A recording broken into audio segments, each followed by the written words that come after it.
In 2019, in the hills above Uruapan, Mexico, gunmen ambushed a convoy of trucks loaded with fruit. Not cocaine, not marijuana, fruit. Within minutes, drivers were dead, cargo was stolen, and the trucks were burned on the roadside as a warning to anyone who might try that route again. Michoacán state alone lost an estimated $150 million in a single year to extortion payments tied to this crop, and to this day, an estimated 7 to 10 truckloads of it are stolen every single week.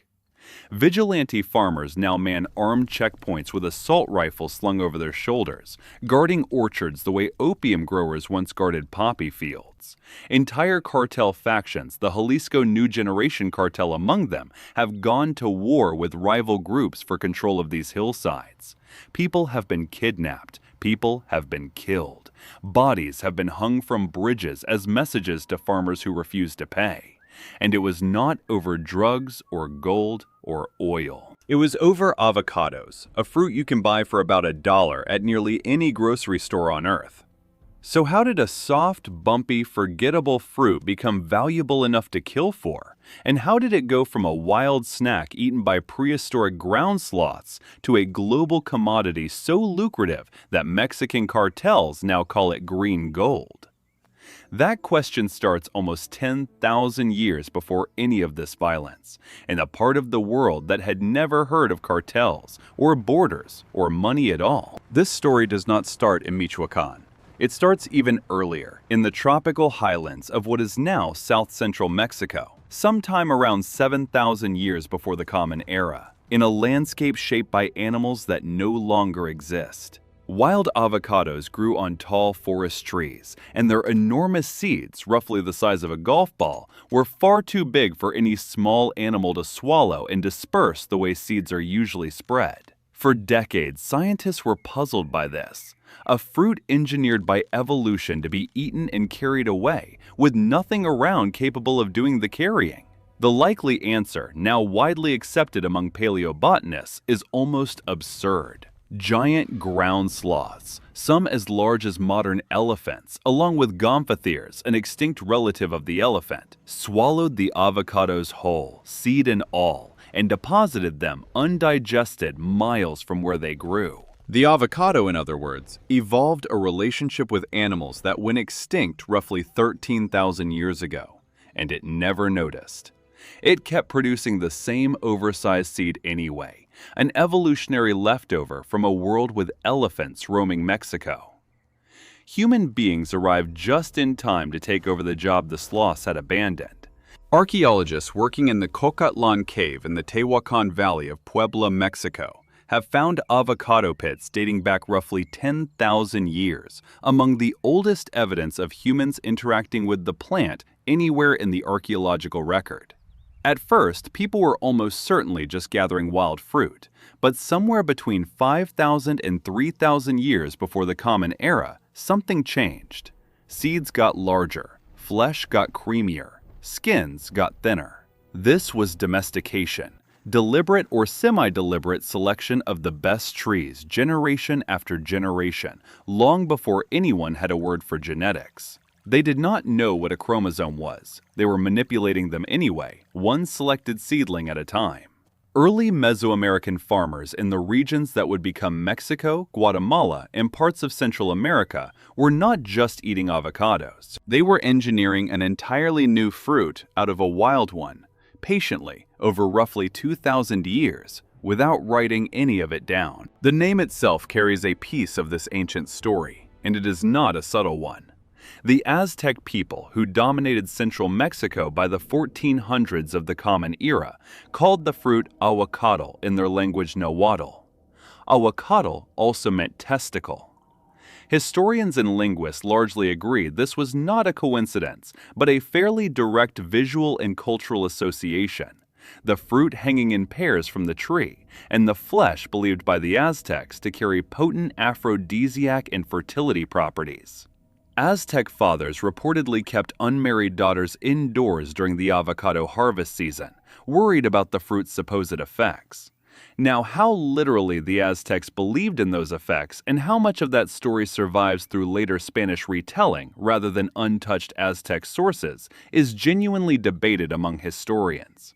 But the etymology itself is solid, and it eventually gave the Western world one of its more unusual food-related coincidences. The Spanish, unable to pronounce avocado easily, corrupted it first into aguacate, and centuries later in English, the fruit was folk etymologized into avocado, a word that also, through a tangled and disputed linguistic path, produced the modern legal term avocat, or lawyer in French. So somewhere in etymological history, a fruit associated with testicles and a member of the legal profession share a great-great-grandparent word. Nobody planned that. Language is strange. Long before the Aztec rose to power, the Maya civilization, flourishing across what is now southern Mexico, Guatemala, Belize, and Honduras between roughly 2,000 years before the Common Era and the arrival of the Spanish, had already built the avocado into their own agricultural and even calendrical systems. The Mayan name for the 14th month of their traditional calendar, Canquin, is associated by some scholars with the ripening avocado harvest, though the precise botanical link remains debated among Maya epigraphers. What is far less debated is the archaeological record itself. Avocado remains have turned up at Maya sites across the Yucatan Peninsula, evidence of a fruit that was cultivated, traded, and eaten across an enormous span of Mesoamerica, long before any Europeans set foot on the continent. This was not one culture's discovery. It was a shared inheritance, passed and improved across multiple civilizations over roughly 3,000 years, each one adding its own agricultural refinements, its own uses, its own name. By the time Spanish conquistadors arrived in the early 1500s, the avocado was not a fringe food. It was deeply woven into Mesoamerican life. The Aztec, the Maya before them, and the Olmec before that had incorporated avocado into diets, medicine, and trade across a huge span of what is now Mexico and Central America.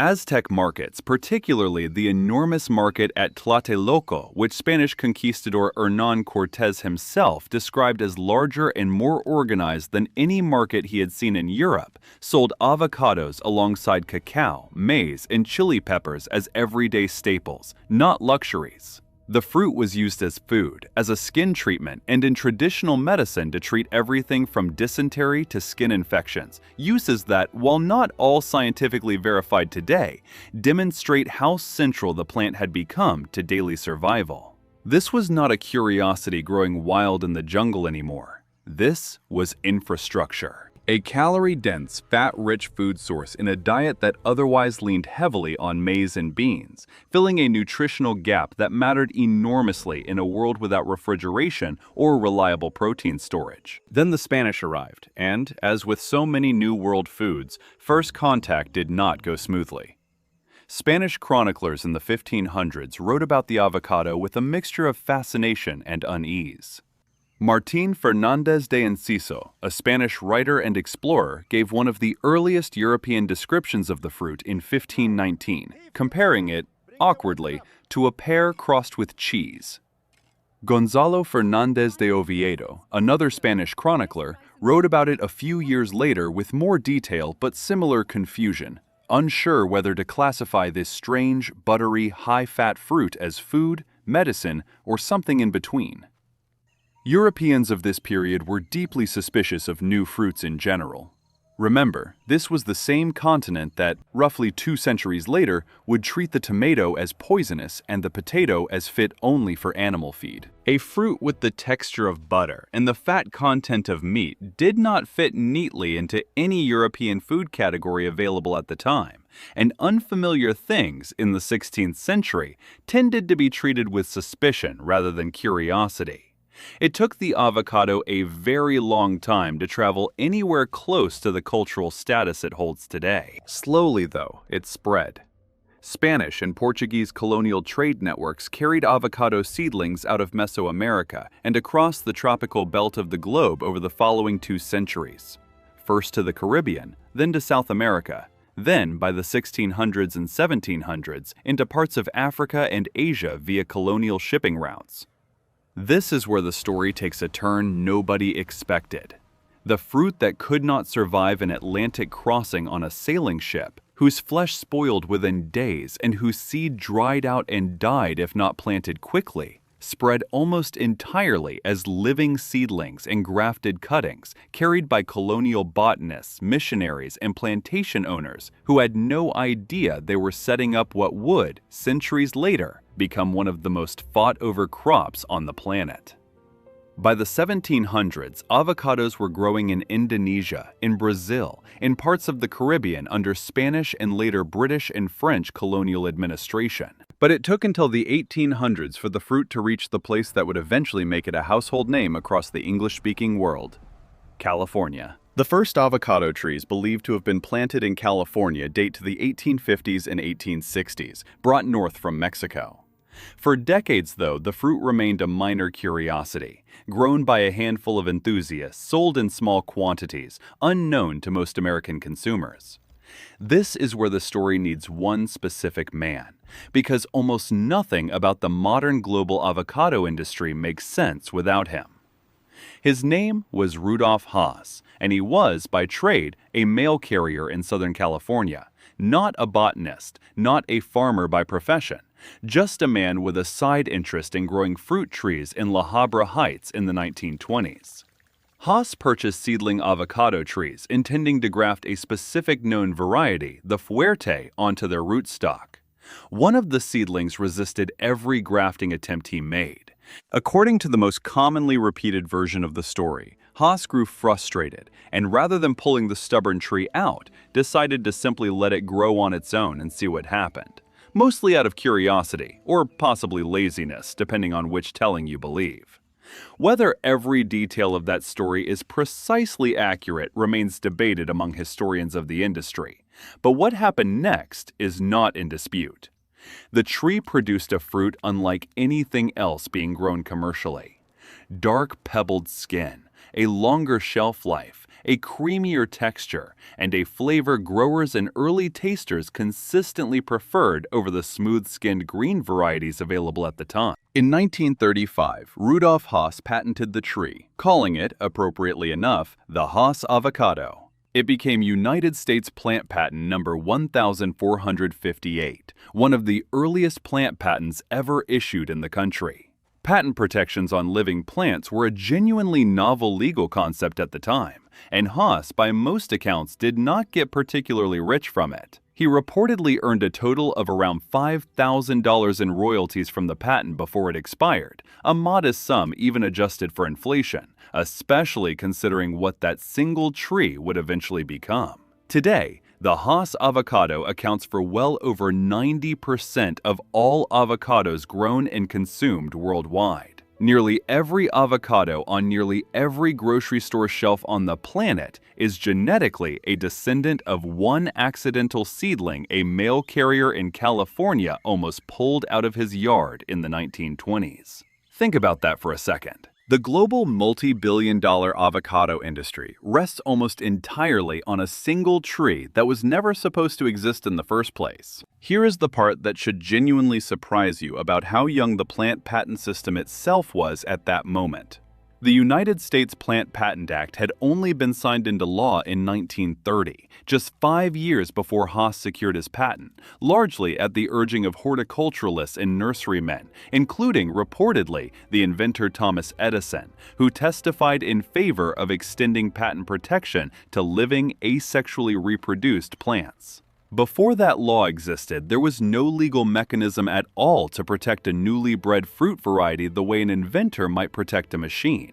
Rudolph Haas was in effect one of the earliest people in American history to test out an entirely new category of property law, applied not to a gadget or a formula, but to a tree growing in his own backyard. The original mother tree, the single specimen from which every Haas avocado on Earth genetically descends, stood in La Habra Heights, California for roughly 70 years, reportedly bearing fruit until it finally succumbed to root rot and died in 2002.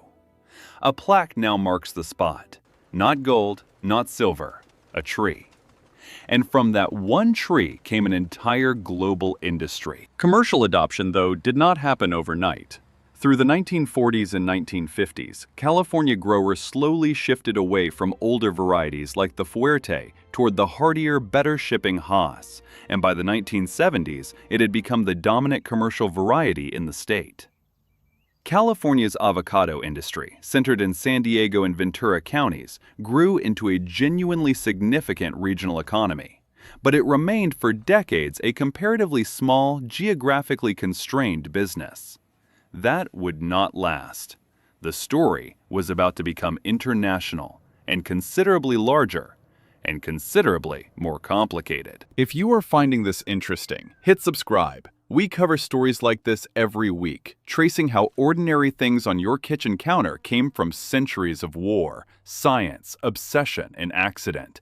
And you will not want to miss what comes next, because this is where the story turns from quirky to genuinely dark. For most of the 20th century, the avocado remained a relatively minor crop in the United States, hemmed in by regulation as much as by taste. In 1914, the United States Department of Agriculture, citing fears over the Mexican fruit fly and other agricultural pests, imposed a near-total ban on the import of Mexican avocados.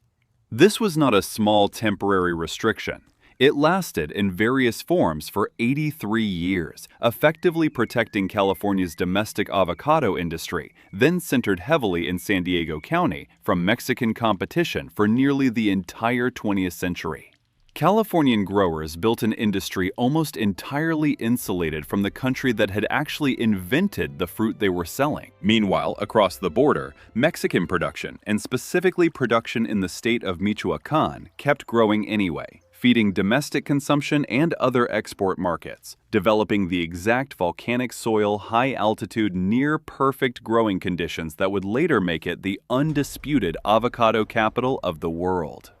Michoacán has the rare combination of rich volcanic soil, a temperate climate, and enough rainfall to grow avocado trees almost year-round, conditions few other places on Earth can replicate at scale. This region was quietly becoming an agricultural gold mine. Nobody was fighting over it yet. Then, in 1994, the North American Free Trade Agreement, commonly known as NAFTA, was signed between the United States, Mexico, and Canada, dramatically restructuring trade relationships across the continent. It took several more years of negotiation, but in 1997, the United States finally lifted its decades-old ban and began allowing limited imports of Michoacán avocados under strict inspection protocols overseen by the USDA's Animal and Plant Health Inspection Service. This decision seemed at the time like a fairly narrow regulatory adjustment. It was not. Over the following 25 years, American demand for avocados exploded, driven by shifting nutrition trends that recast dietary fat, once feared, as something to actively seek out, by the rise of guacamole as a Super Bowl staple, and later by an entire generation's embrace of avocado toast as both a breakfast food and, somewhat unfairly, a symbol of millennial spending habits. American per capita avocado consumption roughly quadrupled between the 1990s and the 2020s. Mexico, with its perfect Michoacán growing conditions and now largely unrestricted access to the largest consumer market on Earth, became the answer to a demand nobody had fully anticipated. And this is the part that does not get enough credit for how strange it actually is. Michoacán is also the same Mexican state that has for decades been a nexus of drug cartel power. Cartels moved into the region as far back as the 1980s, using its rugged terrain and its Pacific Coast deepwater port for narcotics trafficking. La Familia Michoacana, and later the Knights Templar cartel, built brutal criminal empires there, running methamphetamine and other narcotics operations alongside extortion rackets targeting local businesses. For years, avocados and cartel violence occupied the same geography, but largely separate economies. That did not last. As legitimate avocado exports climbed into the billions of dollars annually, cartel operatives noticed something important. Extorting fruit farmers carried almost none of the legal risk of running narcotics, while offering comparable, sometimes superior profit margins. This was not a coincidence of geography anymore. This was a calculated pivot. Here is the uncomfortable reality that the international avocado trade has spent years trying to manage rather than solve. Beginning roughly in the 2000s and accelerating sharply through the 2010s, cartels and cartel-linked criminal groups began systematically extorting Michoacán's avocado growers, farmers, packers, and truckers, demanding so-called protection payments in exchange for allowing harvests to proceed unmolested. Researchers studying the region have documented extortion fees ranging roughly from $150 to $250 per hectare annually, a devastating cost multiplied across tens of thousands of hectares of orchard land. In just the municipality of Tonsidero alone, the single largest avocado-producing municipality in the country, extortion-related losses were estimated at up to $150 million in a single year. Groups have not stopped at extortion.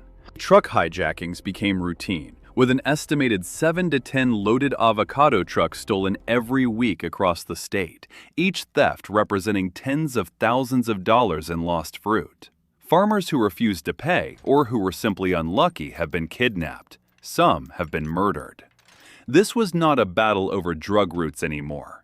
It was a battle over fruit, fought with the same weapons, the same brutality, and often the same personnel as Mexico's broader narco conflict. Sensory detail from journalists and researchers who have visited the region paints a grim picture. In towns across Michoacán's avocado belt, residents describe convoys of armed men in unmarked pickup trucks moving between orchards, the crack of gunfire at night no longer treated as unusual, and packing warehouses operating behind reinforced gates in hired security.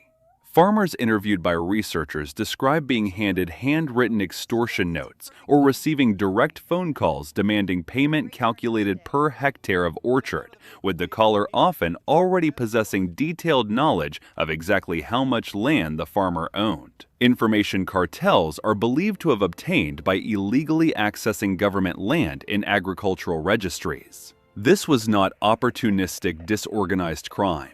It was, in effect, a shadow tax system, administered with the same bureaucratic precision as a legitimate government, except enforced with kidnapping and murder instead of court summons. The scale of the criminal competition itself became almost unbelievable. Researchers and journalists tracking the conflict identified at least 4 separate criminal organizations: the Jalisco New Generation Cartel, the Tepalcatepec Cartel, the Nueva Familia Michoacana, and the Zicohuiran Cartel, all fighting one another for territorial control over avocado-producing land in Michoacán. This was not a single cartel quietly skimming money off a legal industry. It was open, violent, multi-sided warfare with massacres, checkpoints, and forest land illegally cleared and burned to plant more orchards, feeding demand that showed no sign of slowing. In desperation, some communities organized their own armed resistance. In towns like San Juan Parangaricutiro, small-scale avocado farmers, unwilling to rely on a police force widely seen as either overwhelmed or compromised, began manning vigilante checkpoints themselves, armed with AR-15 rifles, taking shifts to guard the roads into their own orchards against thieves and cartel enforcers. Farmers were defending fruit with military-grade weapons. If you had described that scenario to someone in 1950, they would have assumed you were joking. The violence eventually reached far enough to threaten the entire binational trade relationship itself.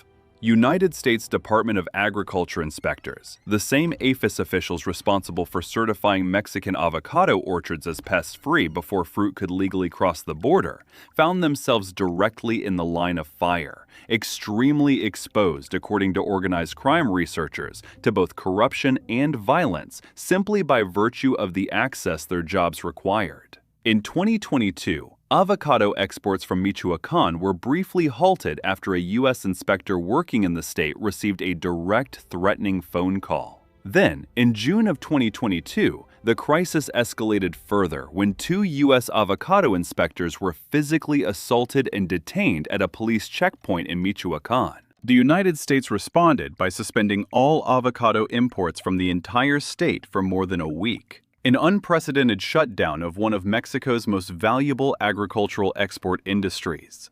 The price of a single carton of avocados in the United States spiked by roughly 40% in the aftermath, according to industry analysts. A direct, measurable price shock felt by grocery shoppers thousands of miles from the actual violence, most of whom had absolutely no idea why their guacamole suddenly cost more.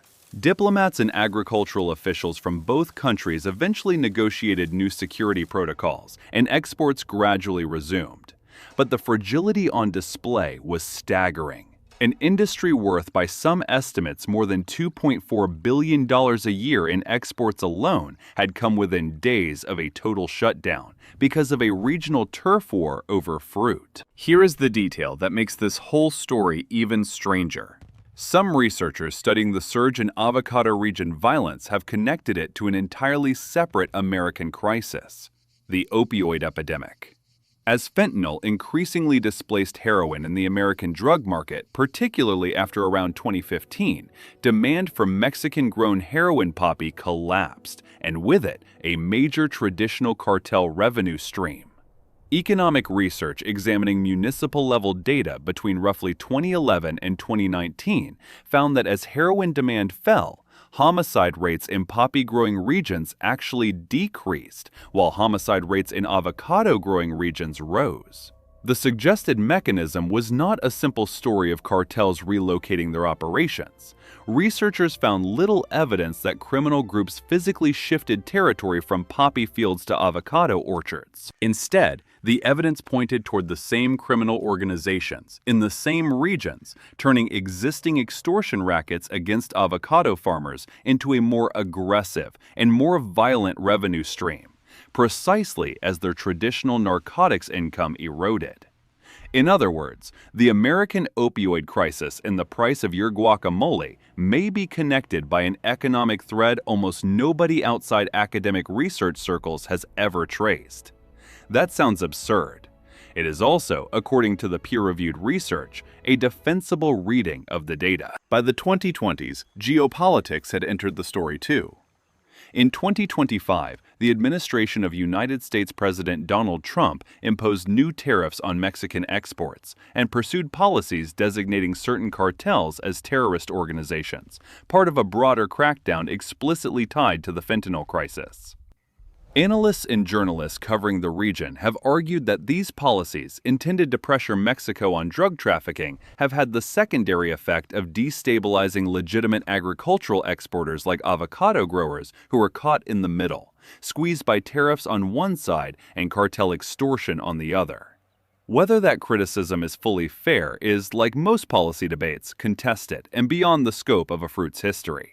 But the basic entanglement is not contested at all. A fruit first domesticated by farmers with no writing system, no metal tools, and no wheeled vehicles is now, in the 21st century, tangled up in tariff policy, terrorism designations, and international diplomacy. Not bad, or perhaps not terrible, depending on how you look at it, for something that started as sloth food. Part of that explosion in American demand was not organic. It was engineered, deliberately and effectively, by marketing. In 1994, avocado growers in California and later Mexican producer associations began pooling money into a coordinated promotional campaign built almost entirely around one annual event: the Super Bowl. Guacamole advertising during football's biggest television night became an industry ritual, and it worked. Americans now reportedly consume roughly 100 million pounds of avocados around Super Bowl weekend alone, a single weekend accounting for a noticeable share of annual sales. Beyond football, the fruit found a second cultural moment in the 2010s, when avocado toast, a genuinely simple dish of mashed avocado on bread, became a viral symbol of a certain kind of urban breakfast culture, endlessly photographed, endlessly debated, and, memorably, blamed by at least one Australian real estate commentator for millennials supposedly being unable to afford homes. Whether that criticism held up to any real economic scrutiny is, to put it gently, doubtful. But the moment cemented the avocado's transformation from a regional Californian specialty crop into a genuine global cultural symbol. A fruit with its own hashtags, its own countless think pieces, and its own place in nearly every modern brunch menu on Earth. Despite all of this, or perhaps because avocados have become simply too profitable to ignore, global production has kept climbing. Mexico remains, by a wide margin, the world's largest avocado producer and exporter, with Michoacán alone producing roughly 2 million tons annually, more than 3/4 of the entire country's harvest. Other major producers, including the Dominican Republic, Peru, Colombia, and Indonesia, have expanded rapidly to meet global demand, though none come close to Mexico's dominance. The global avocado market has been valued at tens of billions of dollars, and demand keeps rising nearly everywhere, not just in North America, but increasingly across Europe and Asia, where the fruit was, only a generation or two ago, a rare exotic import. American consumption alone now sits at several times what it was 30 years ago, with the average American eating multiple times more avocado annually than their parents did. But the avocado is far more than just food, and this next part tends to catch people off guard. The same fatty, oil-rich flesh that made the fruit calorie-dense and valuable to ancient Mesoamerican farmers has made it a major ingredient far beyond the kitchen. Avocado oil is now widely used in cosmetics, moisturizers, and hair products, prized for the same high monounsaturated fat content that nutritionists praise it for on your dinner plate. It shows up in soaps, in skin treatments, and in an expanding range of so-called functional foods and supplements marketed on the fruit's nutritional reputation. Some biofuel researchers have even explored avocado oil and avocado seed byproducts as potential sources for renewable fuel and bioplastics, an early stage but genuinely active area of research into turning the roughly 25% of every avocado that normally gets thrown away, the pit and the skin, into something useful rather than waste. A fruit whose seed used to require an elephant-sized sloth to disperse it may, within a few decades, be helping fuel cars or replace plastic packaging. The evolutionary dead end this fruit was staring down 13,000 years ago has turned into one of the more unexpected sustainability research stories in modern agriculture. There is also a less flattering environmental side to this boom, one the industry does not advertise nearly as loudly. Avocado trees are thirsty. A single kilogram of avocados can require, by some agricultural estimates, well over 1,000 liters of water to produce, depending on climate and irrigation method. A staggering figure in a region of Mexico that has faced its own recurring water shortages. Some Michoacán communities have reported local springs and rivers running lower in years of peak avocado expansion, and researchers have raised concerns about both deforestation, as orchards illegally replace protected pine forest, and the strain avocado monoculture places on regional water tables. None of this has slowed demand. If anything, it has simply added another layer of controversy to a fruit that, at this point, seems to attract controversy the way it attracts good marketing. It was there, quietly, when massive prehistoric sloths swallowed it whole and carried its oversized seed across an ancient landscape, doing evolution's work by accident. It was there when Mesoamerican farmers, with nothing more than patience and careful selection, spent 2,000 years turning a wild forest fruit into a domesticated staple, without ever knowing the word genetics. It was there, in the markets of Tlatelolco, sold beside cacao and maize, a food so ordinary to the Aztec people that Spanish chroniclers struggled even to categorize it. It was there when European suspicion nearly kept it out of the Western diet entirely, dismissed and misunderstood the same way the tomato and the potato once were. It was there, almost pulled out of a California yard by a frustrated mail carrier, before becoming, almost entirely by accident, the ancestor of nearly every avocado eaten on the planet today. It was there, behind an 83-year import ban, and there again the moment that ban lifted, ready to explode into the largest fruit-driven trade relationship most Americans have never thought twice about. And it is there now, at the center of a violent, multi-sided cartel war in the hills of Michoacán, fought with assault rifles and vigilante checkpoints over orchards instead of drug routes, because somewhere along the way, Fruit became just as profitable and just as dangerous as anything cartels used to fight over.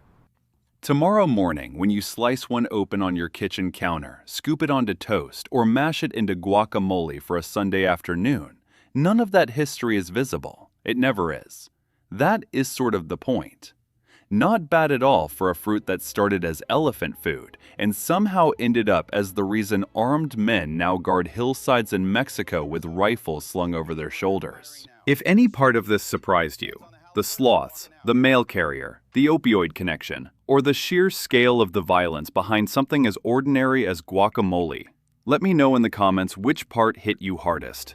And if you want more stories like this, tracing the strange, hidden history behind the everyday things sitting in your kitchen right now, do me a favor and hit subscribe, because there are a lot more of these coming, and I will see you in the next one.